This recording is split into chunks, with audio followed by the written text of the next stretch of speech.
وأراقب الرحمن جل جلاله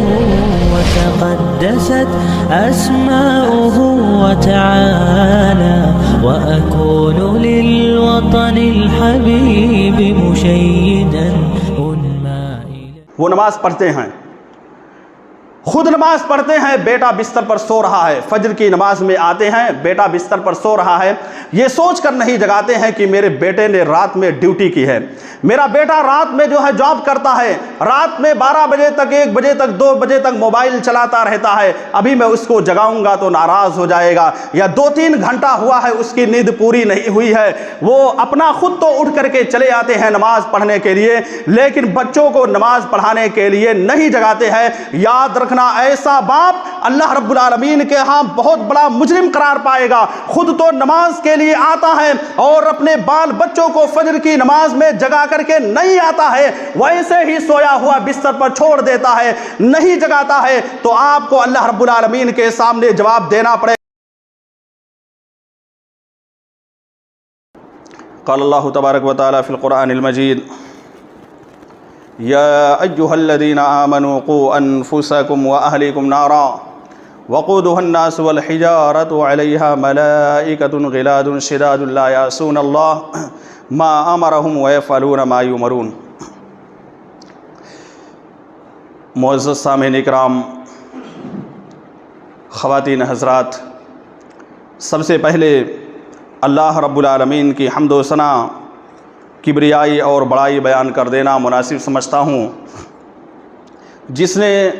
ہم تمام انسانوں کو پیدا کیا اور پیدا کرنے کے بعد ہمیں اس دنیا کے اندر جس مقصد کے لیے بھیجا ہے، اس مقصد کو بھی اللہ رب العالمین نے نبی کریم صلی اللہ علیہ وسلم کی شریعت کے ذریعے سے بالکل واضح کر دیا. بعدہ درود و سلام کا نذرانہ ہو آقائے مدنی تاجدار مدینہ جناب محمد عربی صلی اللہ علیہ وسلم کی ذات گرامی پر، جنہوں نے ہم تمام انسانوں کو، ہم تمام لوگوں کو اس دنیا کے اندر رہ کر کے کیا راستہ یا کون سا راستہ صحیح ہے اور کون سا راستہ غلط ہے، ان تمام راستوں کے بارے میں نبی صلی اللہ علیہ وسلم نے اپنی احادیث مبارکہ کے ذریعے سے اور اللہ رب العالمین کے کلام یعنی قرآن مجید کے ذریعے سے بتلا دیا. سامعین اکرام، میں نے آپ حضرات کے سامنے خطبہ مسنونہ کے بعد سورۃ التحریم کی ایک آیت کریمہ تلاوت کی ہے، جس سے آپ نے سمجھ لیا ہوگا کہ اس جمعہ کا موضوع کیا ہے، یعنی آج کے خطبہ کا موضوع کیا ہے. ویسے میں آپ کو بتا دینا چاہتا ہوں کہ یہ آیت بہت ہی فیمس اور بہت ہی مشہور آیت ہے، اور میرا موضوع اس آیت کو لے کر کے بن رہا ہے اپنے آپ کو اور اپنے گھر والوں کو جہنم کے عذاب سے کیسے بچائیں، یا کیسے ہم اپنے آپ کو اور اپنے گھر والوں کو جہنم کی آگ سے بچا سکتے ہیں. سامعین اکرام، اللہ رب العالمین نے اس آیت کریمہ کے اندر تمام مومنوں کو خطاب کرتے ہوئے کہا: یا ایھا الذین آمنوا قوا انفسکم، کہ اے ایمان والو اپنے آپ کو بچاؤ، وَأَهْلِيكُمْ، اور اپنے اہل و عیال کو بھی بچاؤ. اب کس چیز سے بچانے کا حکم رب العالمین ہم تمام مومنوں کو دے رہا ہے، اس کے بارے میں بیان آگے موجود ہے. اللہ رب العالمین نے کہا نارن، جہنم کی آگ سے اپنے آپ کو اور اپنے اہل و عیال کو بچانے کا حکم اس آیت کے اندر اللہ رب العالمین دے رہے ہیں. قبل اس کے کہ اس کے بارے میں وضاحت کروں، میں آپ سے ایک سوال کرنا چاہتا ہوں. ایک سوال پوچھنا چاہتا ہوں کہ اگر آپ کسی ہوٹل پر بیٹھ کر کے چائے پی رہے ہوں بالکل چین و سکون کے ساتھ، اور آپ کا پڑوسی یا آپ کے بغل میں رہنے والا کوئی آدمی آ کر کے آپ کو یہ بتائے کہ فلاں صاحب آپ تو آرام سے اس ہوٹل میں بیٹھ کر کے چائے پی رہے ہیں، کیا آپ کو خبر نہیں ہے، کیا آپ کو پتہ نہیں ہے کہ آپ کے گھر میں آگ لگی ہوئی ہے، آپ کا گھر جل رہا ہے؟ تو آپ ایمان رکھتے ہوئے بتائیے، کیا آپ بالکل چین و سکون کے ساتھ، یعنی جس طرح سے آپ اس آدمی کے آنے سے پہلے ہوٹل میں بیٹھ کر کے چائے پی رہے تھے، کیا ویسے ہی سکون کے ساتھ بیٹھ کر کے، یعنی اس بات کو سننے کے بعد کہ آپ کے گھر میں آگ لگی ہوئی ہے، آپ کا گھر جل رہا ہے، کیا آپ مطمئن ہو کر کے چائے پئیں گے، یا چائے کے کپ کو اسی جگہ پر پھینک کر کے فوراً بھاگے ہوئے اپنے گھر کی طرف چلے جائیں گے؟ تو اس کا جواب یہ ہے کہ جو بھی آدمی جس کے دل کے اندر اپنے بچوں کی محبت ہوگی، اپنی بیوی کی محبت ہوگی، اپنے والدین کی محبت ہوگی، یا اس کے گھر کے اندر جو فیملی ممبر رہتے ہیں اس کی محبت ہوگی، وہ چائے کے کپ کو اسی جگہ پر رکھ کر کے فوراً بھاگا ہوا اپنے گھر کی طرف چلا جائے گا۔ اس کا مقصد یہ ہوگا کہ میں اپنے بچوں کو یا اپنی بیوی کو یا اپنے والدین کو یا اپنے بھائی بہن کو کسی نہ کسی طرح سے ضرور ضرور اس آگ سے بچانا ہے، اور میرے گھر میں جو آگ لگی ہوئی ہے اس آگ کو بجھانا بھی ہے۔ تو یہ دنیا کے آگ کا معاملہ ہے، یعنی دنیا کے اندر ہم اپنے گھر والوں کو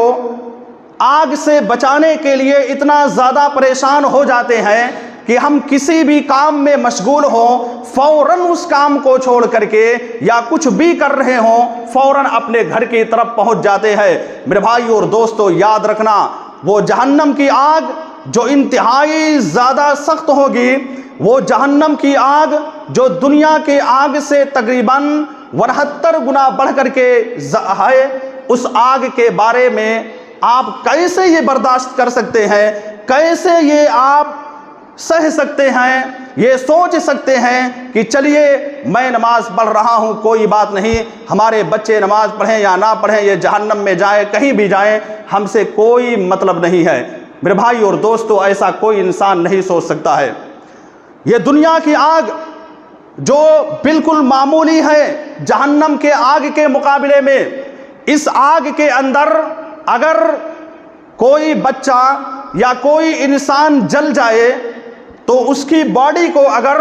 آپ کے سامنے لا کر کے پیش کر دیا جائے تو آپ اس کی باڈی کو صحیح طریقے سے دیکھ نہیں سکتے ہیں، آپ دیکھنے کے لیے اپنے دل کو گوارا نہیں کریں گے، یعنی اس طرح سے وہ باڈی جل جاتی ہے کہ انسان اچھی طریقے سے دیکھ نہیں پائے گا، یا کسی طرح سے اپنے کلیجے کو مضبوط کر کے کہ یہ میرا بیٹا ہے، یہ میری بیوی ہے، یہ میری بہن ہے، یہ میرا بھائی ہے، یہ میرا باپ ہے، یعنی کسی کو بھی وہ آگ لگی ہو، جلا ہوا ہو، کسی طرح سے دیکھ لے گا، لیکن اس کے دل کے اندر اس کی فکر ضرور ضرور ہوگی۔ اسی لیے اللہ رب العالمین نے کہہ دیا کہ اے مومنو، تم اپنے آپ کو بھی جہنم کی آگ سے بچاؤ اور اپنے اہل و عیال کو بھی جہنم کی آگ سے بچاؤ۔ کس آگ سے بچانے کے لیے رب العالمین نے کہا؟ اس آگ سے بچانے کے لیے کہا جو آگ نہ تو پٹرول سے جلے گی، جو آگ نہ تو لکڑی سے جلے گی، جو آگ نہ تو ڈیزل سے جلے گی، جو آگ نہ تو کوئلے سے جلے گی، یا جو آگ نہ تو گیس کے ذریعے سے جلے گی۔ اگر وہ آگ جلے گی تو صرف اور صرف اللہ رب العالمین نے کہا پتھر سے اور اسی طرح سے انسانوں سے جلے گی۔ اسی آیت کے اندر اللہ رب العالمین نے کہا یا ایھا الذین آمنوا قوا انفسکم واہلیکم نارا وقودھا الناس والحجارۃ علیہا ملائکۃ، کہ اس آگ کو اللہ رب العالمین بھڑکائے گا، جلائے گا، انسانوں سے جلائے گا اور پتھروں سے جلائے گا۔ وہ پتھر جس کی اس دنیا کے اندر عبادت و بندگی کی جاتی ہے، وہ پتھر جن کو غیر مسلمین پوجتے ہیں، جن کے اوپر چڑھاوا چڑھاتے ہیں، انہی پتھروں کو اللہ رب العالمین جہنم کے اندر داخل کر دے گا، جہنم کے اندر ڈال دے گا۔ اور ایسے وہ تمام مجرمین جو اللہ رب العالمین کو اپنا معبود حقیقی نہیں مانتے ہیں یا اللہ رب العالمین کی عبادت و بندگی نہیں کرتے ہیں، ایسے تمام لوگوں کو اللہ رب العالمین جہنم کے اندر داخل کر دے گا اور جہنم کو اسی کے ذریعے سے جلائے گا۔ تو اللہ رب العالمین نے کہا وقودها الناس والحجارہ علیہا ملائکۃ غلاد شداد، کہ جہنم کی نگرانی کرنے والے بہت ہی زبردست فرشتے ہوں گے، ایسے فرشتے ہوں گے جو ذرہ برابر بھی رحم نہیں کھائیں گے۔ میرے بھائی اور دوستو، ہم اس دنیا کے اندر کوئی جرم کرتے ہیں، کوئی غلطی کرتے ہیں، کوئی ہم سے غلطی ہو جاتی ہے، پولیس ہمارے گھر پر آ کر کے پہنچ جاتی ہے اور وہ پکڑنے کے لیے پکڑ کر کے ہم کو لے جاتی ہے۔ اگر وہ رشوت والا پولیس ہے، آپ کو 200-400 1500 دے دیتے ہیں، وہ فوراً چھوڑ دیتا ہے کہ چلے جائیے۔ یا اگر کوئی ایسا پولیس ہوتا ہے جو آپ کے پیسے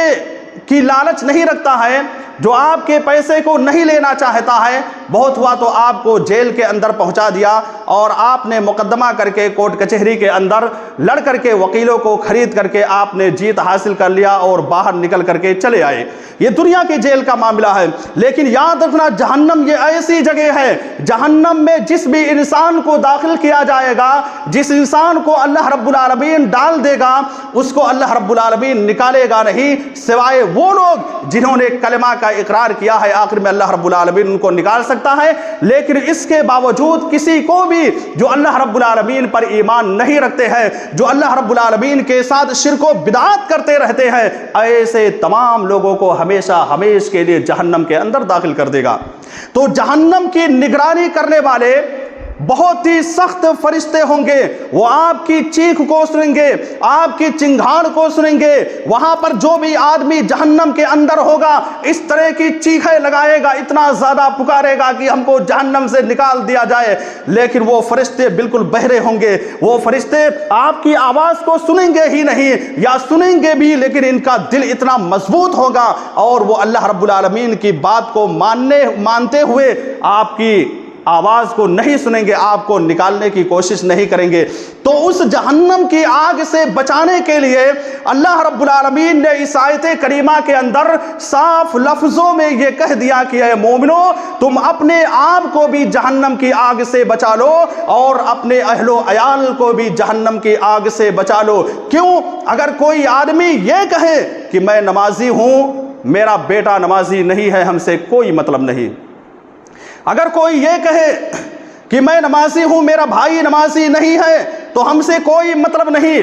میں نمازی ہوں، میری بیوی نمازی نہیں ہے، تو ہم سے کوئی مطلب نہیں۔ یا گھر کے جتنے بھی ممبر رہتے ہیں وہ نماز نہیں پڑھتے ہیں، آپ نماز پڑھ رہے ہیں، آپ سے اگر سوال کیا جائے، پوچھا جائے کہ فلاں لوگ جو ہے نماز نہیں پڑھتے ہیں، اگر آپ یہ کہتے ہیں کہ ہم سے کوئی مطلب نہیں، تو اللہ رب العالمین نے کہا کہ صرف تمہارے عبادت و بندگی کرنے سے کام نہیں چلنے والی ہے، کہ صرف تم عبادت و بندگی کرو، تم 5 وقت کی نمازوں کے پڑھنے کا اہتمام کرو، اور تمہارے بال بچے 1 وقت کی نماز نہ پڑھیں، نہ آپ ان کو نماز پڑھنے کا حکم دو، تو یاد رکھنا اللہ رب العالمین کے سامنے جواب دینا پڑے گا، ہر حال میں دینا پڑے گا۔ کیوں؟ اس لیے کہ نبی صلی اللہ علیہ وسلم نے بیان کرتے ہوئے کہا کلکم رائن وکلکم مسئول عن رعیتی، کہ تم میں سے ہر شخص ذمہ دار ہے اور ہر شخص سے اس کی ذمہ داری کے بارے میں سوال کیا جائے گا۔ آپ باپ ہیں تو آپ سے آپ کی اولاد کے بارے میں سوال کیا جائے گا۔ اللہ رب العالمین پوچھے گا کہ تم اپنے گھر کے باپ تھے، تمہارے بچے موجود تھے، تمہارے بچے سو رہے تھے، تم نے اپنے بال بچوں کو نماز پڑھنے کی تلقین کیوں نہیں کی؟ تم اپنی بیوی کو نماز پڑھنے کی تنبیہ کیوں نہیں کرتے تھے؟ یا اپنے بھائی کو نماز پڑھنے کی تنبیہ کیوں نہیں کرتے تھے؟ تم تو پہلے سب میں جا کر کے نمازی بنتے تھے اور تمہارے فیملی ممبر کے لوگ نماز نہیں پڑھتے تھے۔ آخر کیا وجہ تھی؟ تو پتہ یہ چلا کہ ہم کو خود بھی نمازوں کے پڑھنے کا اہتمام کرنا ہے اور اپنے گھر والوں کو بھی نماز کی تلقین کرنا ہے، تبھی جا کر کے جہنم کی آگ سے بچا جا سکتا ہے۔ اب کچھ باتیں میں آپ کے سامنے رکھتا ہوں کہ جہنم کی آگ سے انسان کیسے اپنے گھر والوں کو بچا سکتا ہے، کیسے خود بچ سکتا ہے، اور کیسے دوسرے لوگوں کو گھر کے ممبر کو بچا سکتا ہے۔ آئیے ایک ایک پوائنٹ میں آپ کے سامنے رکھتا ہوں اور اس کو اپنے ذہن و دماغ کے اندر بٹھاتے جائیے اور پھر اسی کے مطابق عمل کرنے کی کوشش بھی کیجیے۔ تو سب سے پہلی چیز اپنے گھر کے عقیدے کو دیکھنا ہے کہ ہمارے گھر کے اندر جتنے بھی لوگ رہتے ہیں، جتنے بھی افراد رہتے ہیں، کیا یہ لوگ عقیدے توحید پر ثابت قدمی کے ساتھ رہتے ہیں یا نہیں رہتے ہیں؟ کیا ان لوگوں کا عقیدہ مضبوط ہے یا نہیں ہے؟ کیا یہ لوگ اللہ رب العالمین کی صرف عبادت کرتے ہیں یا غیروں کی عبادت کرتے ہیں؟ کیا یہ لوگ بیماری میں صرف اللہ رب العالمین کو پکارتے ہیں یا اس کے علاوہ دوسرے لوگوں کو بھی پکارتے ہیں؟ یہ آپ کو دیکھنا پڑے گا، اور یہ بھی دیکھنا پڑے گا کہ آپ کے گھر کا بچہ بیمار ہو رہا ہے، آپ کے گھر کے بچے کو کوئی بیماری لاحق ہو گئی، کیا آپ کے کسی خاندان میں سے کسی شخص نے ایسا تو نہیں آپ کے بچے کے گلے میں لا کر کے تعویذ لٹکا دیا یا کوئی کالا دھاگا وغیرہ باندھ دیا، یہ عقیدہ رکھتے ہوئے کہ یہ تعویذ اور یہ دھاگا جو ہے اس کو شفا عطا کرے گا؟ کیا آپ کی بیوی بیمار ہوئی اور آپ کے خاندان میں سے کسی نے لے جا کر کے کسی مزار کے اوپر تو نہیں پہنچا دیا؟ کیا غیروں کے سامنے جا کر کے درخواست کرنے پر مجبور کر دیا کہ ایسا ہے تم یہاں پر دعا کرو، اللہ تم کو شفا کاملہ و عاجلہ عطا فرمائے گا؟ اس طرح سے لے جا کر کے اس جگہ پر پہنچا دیا۔ یہ ساری کی ساری چیزیں آپ کو دیکھنا پڑے گا، اپنے گھر سے شرک و بدعات کو دور کرنا پڑے گا۔ جب تک آپ اپنے گھر سے شرک و بدعات کو دور نہیں کریں گے، یاد رکھنا یہ آپ کی نماز، یہ آپ کا کرتا پیجامہ، یہ آپ کی داڑھی اور یہ آپ کا جسم آپ کو ذرہ برابر فائدہ نہیں پہنچا سکتا ہے۔ اگر آپ کے گھر کے اندر شرک و بدعات ہو رہا ہے اور آپ خاموشی کے ساتھ بیٹھے ہوئے ہیں تو یاد رکھنا یہ دنیا کے اندر آپ کسی طرح سے زندگی گزار کر کے چلے جائیں گے، لیکن جب رب العالمین کے دربار میں حاضر ہونا پڑے گا، اللہ رب العالمین کے سامنے جب آپ حاضر ہوں گے اور اللہ رب العالمین آپ سے سوال کرے گا، اور ضرور سوال کرے گا، اس میں کوئی شک نہیں، ہر انسان سے سوال کرے گا کہ تمہارے گھر کے اندر شرک و بدعات ہو رہا تھا، تم نے اس شرک و بدعات کا خاتمہ کیوں نہیں کیا؟ تم نے شرک و بدعات سے اپنے اہل و عیال کو کیوں نہیں روکا؟ یہ سوال اللہ رب العالمین ہر گھر کے ذمہ دار سے کرے گا۔ تو شرک و بدعات سے دور کرنا یہ اپنے اہل و عیال کو، اپنے آپ کو جہنم سے بچانے کا ایک ذریعہ ہے۔ اسی طرح سے آپ دیکھیے حضرت ابراہیم علیہ السلام نے اللہ رب العالمین سے دعا کرتے ہوئے کہا، ایک بہت ہی جامع دعا انہوں نے کیا، وَجْنُبْنِي وَبَنِيَّ أَن نَّعْبُدَ الْأَصْنَامَ، کہ اللہ تو مجھ کو اور میرے اہل و عیال کو، میری اولاد کو بتوں کی عبادت و بندگی سے رکنے کی توفیق عطا فرما۔ بتوں کی عبادت و بندگی سے اے اللہ ہمارے اہل و عیال کو رکا۔ اس کی دعا ابراہیم علیہ السلام نے اللہ رب العالمین سے خود کیا تھا کہ اللہ تو میرے بچوں کو شرک و بدعات جیسی مہلک بیماری سے بچا کر کے رکھنا۔ یہ کون کر رہے ہیں؟ یہ معمولی انسان نہیں، بلکہ حضرت ابراہیم علیہ السلام جیسی شخصیت اللہ رب العالمین سے اپنی اولاد کے بارے میں، اپنی اولاد کو سیدھے راستے پر چلانے کے بارے میں، اپنی اولاد کو شرک و بدعات سے دور رکھنے کے بارے میں اللہ رب العالمین سے دعا کر رہے ہیں۔ جب اتنی بڑی شخصیت اللہ رب العالمین سے دعا کر رہی ہے تو کیوں نہ ہم اپنے اولاد کے بارے میں دعا کریں؟ ضرور ضرور ہم تمام لوگوں کو اپنی اولاد کے بارے میں دعا کرنا چاہیے کہ اللہ تو ہماری اولاد کو سیدھے راستے پر چلا، میری زندگی میں بھی سیدھے راستے پر چلا، اور میرے مرنے کے بعد بھی میری اولاد کو سیدھے راستے پر چلا۔ وہ راستہ جو انسان کو جنت تک لے جانے والا ہو، اسی راستے پر میرے مرنے کے بعد بھی میری اولاد کو چلاتے رہنا، اس کی دعا ہم تمام لوگوں کو ضرور کرتے رہنا چاہیے۔ تو شرک و بدعات یہ بہت ہی بھیانک جرم ہے۔ اسی لیے آپ دیکھیں گے اللہ کے ایک مشہور بندے گزرے ہیں جن کا نام لقمان حکیم ہے۔ یہ نبی نہیں ہے بلکہ یہ حکیم ہے، انہوں نے اپنے بیٹے کو بہت ساری نصیحتیں کی ہیں. ان نصیحتوں میں سے ایک بہت ہی جامع نصیحت انہوں نے اپنے بچے کو کرتے ہوئے کہا, یا بنیا لا تشرک باللہ ان الشرک لظلم عظیم. انہوں نے اللہ رب العالمین سے دعا کرتے ہوئے کہا, اپنے بیٹے کو نصیحت کرتے ہوئے کہا کہ اے میرے پیارے بیٹے, تم اللہ رب العالمین کے ساتھ شرک مت کرنا, یعنی اللہ کے ساتھ کبھی کسی کو شریک و ساجی مت ٹھہرانا. عبادت کرنا تو صرف اللہ کی عبادت کرنا, مانگنا تو صرف اللہ سے مانگنا. کوئی بیماری آ جائے تو اس بیماری کے ختم کرنے کی درخواست یا دعا کرنا تو صرف اللہ سے کرنا. کوئی پریشانی آ جائے تو اس پریشانی کو لے کر کسی پیر کے پاس, کسی بابا کے پاس مت جانا, کسی مزار کے پاس مت جانا, یا کسی ایسے آدمی کے پاس جو دنیا کے اندر متقی پرہیزگار تھا, قبر کے اندر سو رہا ہے, آپ اس کے پاس لے کر کے مت جانا, بلکہ آنا تو اللہ رب العالمین کے دربار میں آنا, ایک اللہ رب العالمین سے مانگنا. یہ نصیحت لقمان حکیم اپنے بیٹے کو کرتے ہوئے کہتے لا تشرک باللہ, اے میرے پیارے بیٹے تم اللہ رب العالمین کے ساتھ شرک مت کرنا. پھر اس کے بعد شرک کے بارے میں بیان کرتے ہوئے انہوں نے کہا ان الشرک لظلم عظیم, کہ یہ شرک نہ میرے بیٹے بہت ہی بڑا جرم ہے, بہت بڑا گناہ ہے. اتنے پیارے انداز میں یا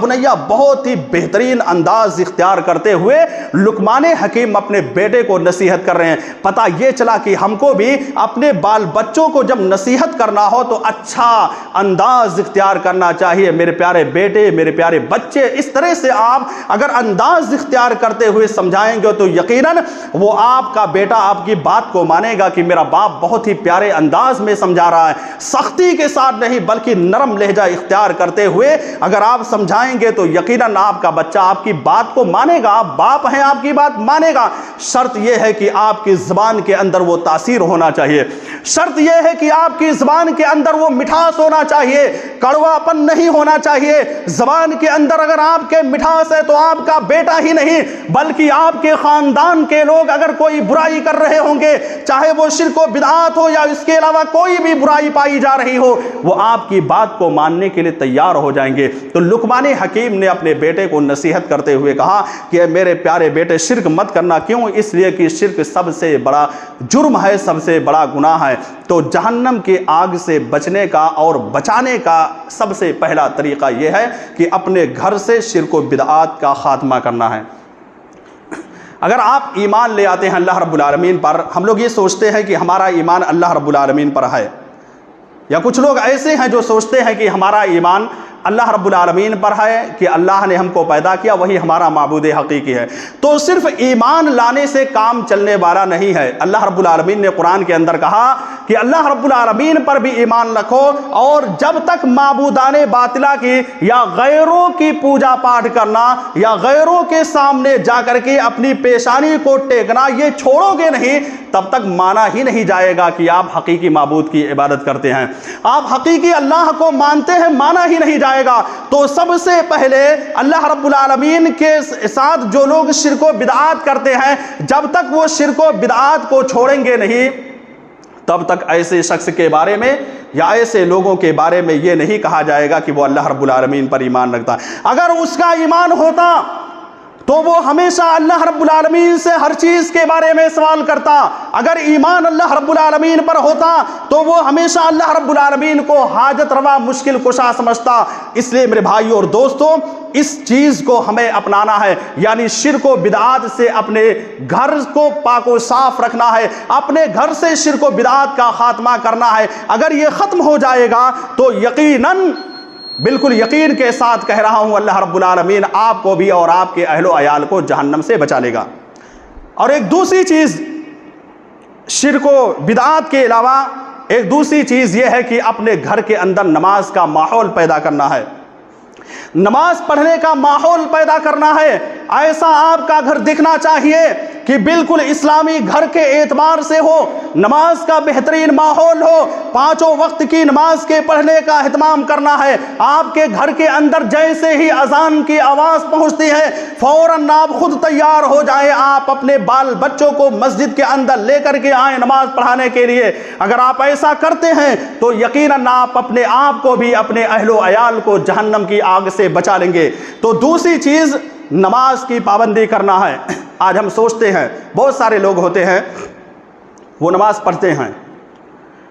خود نماز پڑھتے ہیں، بیٹا بستر پر سو رہا ہے، فجر کی نماز میں آتے ہیں، بیٹا بستر پر سو رہا ہے، یہ سوچ کر نہیں جگاتے ہیں کہ میرے بیٹے نے رات میں ڈیوٹی کی ہے، میرا بیٹا رات میں جو ہے جاب کرتا ہے، رات میں 12 بجے تک 1 بجے تک 2 بجے تک موبائل چلاتا رہتا ہے، ابھی میں اس کو جگاؤں گا تو ناراض ہو جائے گا، یا 2-3 گھنٹہ ہوا ہے اس کی نیند پوری نہیں ہوئی ہے، وہ اپنا خود تو اٹھ کر کے چلے آتے ہیں نماز پڑھنے کے لیے، لیکن بچوں کو نماز پڑھانے کے لیے نہیں جگاتے ہیں۔ یاد رکھنا ایسا باپ اللہ رب العالمین کے ہاں بہت بڑا مجرم قرار پائے گا۔ خود تو نماز کے لیے آتا ہے اور اپنے بال بچوں کو فجر کی نماز میں جگا کر کے نہیں آتا ہے، ویسے ہی سویا ہوا بستر پر چھوڑ دیتا ہے، نہیں جگاتا ہے، تو آپ کو اللہ رب العالمین کے سامنے جواب دینا پڑے گا۔ کیوں؟ اس لیے کہ اللہ رب العالمین آپ کی یہ بات نہیں سنے گا کہ میرا بیٹا رات میں جو ہے رات میں جاب کر رہا تھا، میرا بیٹا رات میں ڈیوٹی کر رہا تھا، اس لیے میں نے اپنے بچے کو نہیں جگایا۔ یہ بہانہ چلنے والا نہیں ہے، آپ گھر کے ذمہ دار ہیں، آپ باپ ہیں، آپ سے اللہ رب العالمین سوال کرے گا، پوچھے گا تم نے اپنے بیٹے کو کیوں نہیں جگایا، تم نے اپنے بیٹے کو فجر کی نماز میں لے کر کے مسجد کے اندر کیوں نہیں آئے، تم نے اپنے گھر کے اندر اپنی بیٹیوں کو اور اپنی اہلیہ کو یا اسی طرح سے آپ کے گھر کے اندر جو بہنیں موجود تھیں ان کو نماز پڑھنے کی تعلیم کیوں نہیں دی۔ اس کے بارے میں سوال آپ سے کیا جائے گا۔ اس بات کو یاد رکھنا، اس بات کو اپنے ذہن و دماغ کے اندر بٹھا لینا۔ صرف آپ کے نمازی بننے سے آپ جنت کے اندر نہیں جا سکتے ہیں، جب تک آپ کے اہل و عیال نمازی نہیں ہوں گے تب تک آپ جنت کے اندر نہیں جا سکتے ہیں۔ اس لیے میرے بھائی اور دوستوں، نبی صلی اللہ علیہ وسلم کی یہ حدیث نوٹ کر لو، لکھ لو، بہت ہی معروف و مشہور حدیث ہے۔ نبی صلی اللہ علیہ وسلم نے کہا مروا اولادکم بالصلاۃ، کہ اپنی اولاد کو جب وہ اولاد 7 سال کے ہو جائے ان کو نماز پڑھنے کی تلقین کرو، ان کو نماز پڑھنے کی تعلیم دو۔ 7 سال کے اندر شریعت اسلامیہ کا یہ مطالبہ ہے کہ اپنے گھر کے بچوں کو نماز پڑھنے کی تعلیم دینا ہے، اور یہی بچے جب 10 سال کے ہو جائیں، جب ان کی عمر 10 سال کی ہو گئی ہو، تو ایسے میں اگر یہ آپ کے بچے نماز نہیں پڑھ رہے ہیں تو آپ ان کو مار کر کے پڑھائیے، لیکن پھر بھی آپ کو نماز اپنے بچوں کو پڑھانا ہے۔ یہ کب ہو سکتا ہے؟ یعنی اس طرح کی تعلیم نماز کی آپ کب دے سکتے ہیں؟ یہ اسی وقت دے سکتے ہیں جب آپ گھر کے باپ ہیں، گھر کے ذمہ دار ہیں، آپ خود نماز پڑھیں گے تبھی آپ اپنے بچوں کو تعلیم دے سکتے ہیں نماز کے لیے۔ لیکن باپ اگر بے نمازی ہے، باپ اگر نماز نہیں پڑھ رہا ہے، ماں اگر نماز نہیں پڑھ رہی ہے، تو وہ کیا منہ لے کر کے کہے گی کہ بیٹا اٹھو تم نماز پڑھو، بیٹی اٹھو تم نماز پڑھو؟ بالکل نہیں کہہ سکتے ہیں۔ اس لیے میرے بھائی اور دوستو، سب سے پہلے نماز کی پابندی کرنا آپ کا فرض بنتا ہے۔ آپ خود نماز پڑھیے، آپ کا بیٹا آپ کے راہ پر، آپ کے نقشے قدم پر چلنے کی کوشش کرے گا۔ آپ کا بیٹا یہ سوچے گا میرا باپ 5 وقتہ نمازی ہے، 5 وقت مسجد کے اندر نماز پڑھنے کے لیے جا رہا ہے، میں بھی نماز پڑھنے کے لیے جاؤں گا، یا میرا باپ جو ہے متقی پرہیزگار ہے، نماز نہیں چھوڑتا ہے، میں یہ برائی نہیں کر سکتا۔ کیوں؟ اگر میں نے یہ برائی کر دیا تو میرے باپ کی بے عزتی ہو جائے گی، لوگ کہیں گے کہ یہ فلاں کا بیٹا ہے جو اتنا متقی پرہیزگار نمازی ہے، اور اس کا بیٹا جا کر کے شراب پی رہا ہے، اس کا بیٹا جا کر کے زناکاری کر رہا ہے، اس کا بیٹا جا کر کے گٹکا پان وغیرہ کھا رہا ہے، یا اس کے علاوہ جو بھی برائیاں ہو وہ کر رہا ہے۔ اگر آپ نمازی ہوں گے تو کم سے کم آپ کا بیٹا یہ سوچے گا کہ میرے باپ کی بے عزتی ہو جائے گی۔ تو تربیت کرنا یہ باپ کی ذمہ داری بن جاتی ہے۔ تو باپ کو ویسے پہلے بننا پڑے گا، جب آپ بنیں گے تبھی آپ کے بچے آپ کی بات کو ماننے کے لیے تیار ہو جائیں گے۔ حضرت اسماعیل علیہ السلام جانتے ہیں، حضرت اسماعیل علیہ السلام نے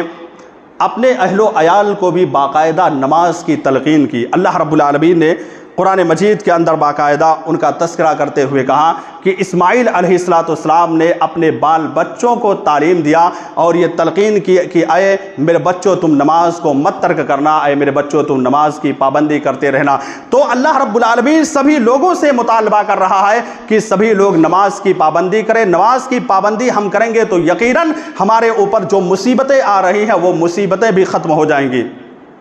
یا جو مصیبتیں آنے والی ہیں جن کے بارے میں ہمیں علم نہیں ہے ان مصیبتوں کو اللہ رب العالمین ٹال دے گا۔ آج جو ہم جگہ جگہ ستائے جا رہے ہیں، مارے جا رہے ہیں، آپ دیکھیے کئی دنوں سے فلسطین کے اندر یہ واقعہ چل رہا ہے، کتنے مسلمانوں کو تباہ و برباد کر دیا گیا۔ آج جو یہ اللہ رب العالمین کا عذاب آ رہا ہے اس کی سب سے بڑی وجہ یہی ہے کہ ہم نے نماز کو ترک کر دیا ہے، ہم نے نماز کو چھوڑ دیا ہے۔ ہم صرف جمعہ کے دن مسلمانوں کے زمرے میں، مسلمانوں کی فہرست میں نام لکھانے کے لیے چلے آتے ہیں کہ اگر ہم جمعہ کی نماز پڑھنے کے لیے نہیں گئے تو لوگ کہیں گے کہ یہ مسلمان نہیں ہے، صرف اس کے لیے آتے ہیں۔ میرے بھائی اور دوستو، آپ خود بتائیے ایک وقت کی نماز پڑھ کر کے آپ جنت کے اندر جا سکتے ہیں؟ ہرگز نہیں ہو سکتا ہے۔ آپ پورا ہفتہ نماز کا انکار کرتے ہیں، نماز کا نہ پڑھنا ہی نماز کا انکار کرنا ہے۔ آپ نماز نہیں پڑھتے ہیں تو اس کا مطلب یہی ہوا کہ آپ نماز کا انکار کر رہے ہیں، اور ایک وقت کی نماز پڑھنے کے باوجود آپ جنت کو حاصل نہیں کر سکتے ہیں۔ جو پانچوں وقت کی نماز کے پڑھنے کا اہتمام کرتا ہے، یا صحابہ کرام جو پنج وقتہ نمازیں پڑھا کرتے تھے، ہمارے اسلاف جو ہم سے زیادہ تقوی والے گزر چکے ہیں وہ ان کا اہتمام کیا کرتے تھے، لیکن اس کے باوجود ان کے دل کے اندر یہ ڈر اور یہ خوف پایا جاتا تھا کہ کہیں اللہ رب العالمین کی بارگاہ میں ہمارا معاملہ جا کر کے پھنس نہ جائیں، اور جو انسان نماز نہیں پڑھے گا تو اس کو کامیابی کیسے مل سکتی ہے۔ تو جہنم کی آگ سے بچنے کا ایک طریقہ یہ ہے کہ اپنے اہل و عیال کو نماز کا پابند بنانا ہے اور خود بھی نماز کی پابندی کرنا ہے۔ اور اسی طرح سے جہنم کی آگ سے بچنے کا ایک طریقہ یہ ہے کہ گھر کے اندر اگر آپ کے کوئی غلط تصویر پائی جا رہی ہو، کوئی فوٹو وغیرہ پایا جا رہا ہو، تو اس تصویر کو اور اس فوٹو کو اپنے گھر سے نکال کر کے پھینک دینا ہے، یا اس کو اگر آپ کے گھر کے فیملی ممبر میں سے کسی کا فوٹو ہے تو اس کو اندر رکھ لینا چاہیے۔ آج کل ہوتا کیا ہے، شادی بیواہ کے موقع پر بہت زیادہ کیمرے کا، موبائل کا استعمال کیا جاتا ہے اور فوٹو کھینچا جاتا ہے، کھینچنے کے بعد فریم کرا کر کے اس کو لوگ لاتے ہیں اپنے دیوار پر لگا دیتے ہیں یہ دیکھنے کے لیے، یا اس روم میں لگاتے ہیں جس میں میاں بیوی رہتے ہیں کہ ہم اس کو دیکھتے رہیں گے، لوگ دیکھتے رہیں گے کہ ان کے شادی کے اندر ایسا ایسا ہوا ہے۔ یاد رکھنا، اولاً تو اس طرح سے فوٹو کھینچنا جائز نہیں ہے، جائز صرف وہی ہے جس کے لیے آپ کو ضرورت پیش آ جائے، اور بار بار فوٹو کھینچنا، اس طرح کی فوٹو کو کھینچ کر کے شریعت اسلامیہ نے ناجائز قرار دیا ہے۔ تو گھر کے اندر اس بات کو یاد رکھنا، اگر آپ کے گھر کے اندر کوئی فوٹو پایا جا رہا ہے تو اللہ کے نبی صلی اللہ علیہ وسلم بیان کرتے ہوئے کہتے ہیں لا تدخل الملائکۃ بیتا فیہ کلب ولا صورۃ، کہ اللہ رب العالمین کے فرشتے ایسے گھر کے اندر داخل نہیں ہوتے ہیں، ایسے گھر کے اندر اللہ رب العالمین کے فرشتے نہیں جا سکتے ہیں جس گھر کے اندر کوئی کتا موجود ہو۔ اگر کوئی کتے کو پال رہا ہے تو یاد رکھیں اس بات کو کہ نبی نے فرما دیا ہے ایسے گھر کے اندر رحمت کے فرشتے داخل نہیں ہو سکتے ہیں، رحمت کے فرشتے نہیں آ سکتے ہیں۔ میں آپ کو ایک مثال دینا چاہتا ہوں، جبریل امین نے ایک مرتبہ وحی لے کر کے آ رہے تھے، اور آپ صلی اللہ علیہ وسلم کے گھر میں یا جس جگہ وحی لے کر کے آ رہے تھے اس جگہ پر ایک کتا موجود تھا، جس کی وجہ سے جبریل امین نہیں آ رہے تھے۔ بعد میں کسی طرح سے اللہ رب العالمین نے دل کے اندر یہ بات ڈالی کہ آپ کے گھر کے اندر کتا موجود ہے، جس کی بنیاد پر یہ فرشتہ جبریل امین آپ کے پاس وحی لے کر کے نہیں آ رہے ہیں، اس کو ہٹایا گیا، تب جبریل امین آ کر کے گھر کے اندر پہنچتے ہیں۔ تو اگر آپ کے گھر کے اندر کتا موجود ہے تو رحمت کے فرشتے داخل نہیں ہو سکتے۔ وہ رحمت کے فرشتے جو روزانہ ہر انسان کے گھر میں داخل ہوتے ہیں، اور ایسے انسان کے گھر میں نہیں جاتے ہیں جس گھر کے اندر کتا یا کسی آدمی کی تصویر کو لگا کر کے دیواروں میں چسپا کر دیا گیا ہو،